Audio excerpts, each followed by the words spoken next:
मुंबईहून चिपळूणच्या दिशेने जात असलेल्या कंटेनरचा स्वतःच्या वाहनावरील अचानक ताबा सुटल्यामुळे रस्त्याच्या बाजूला एका लेनमध्ये उभ्या असणाऱ्या टेम्पो व घरडा कंपनीच्या बसवर जाऊन हा कंटेनर उलटल्यामुळे जोरदार अपघात झाला। याचवेळी घरडा कंपनीच्या बसच्या पाठोपाठ असलेली वॅगनार गाडीला सुद्धा या अपघाताचा फटका बसला।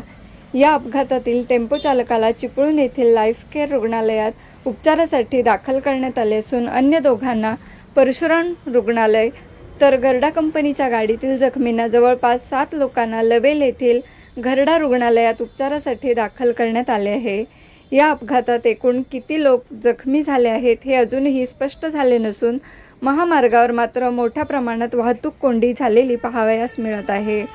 घटनास्थळी पोलिसांनी मदतकार्य सुरू केले असून अपघातग्रस्त वाहने बाजूला घेण्याचे काम देखील युद्धपातळीवर सुरू आहे। एकूण 4 वाहनांचा झालेला हा अपघात केवळ महामार्गाच्या ठेकेदाराच्या चुकीमुळेच झाला आहे असे येथील स्थानिक लोकांचे म्हणणे आहे।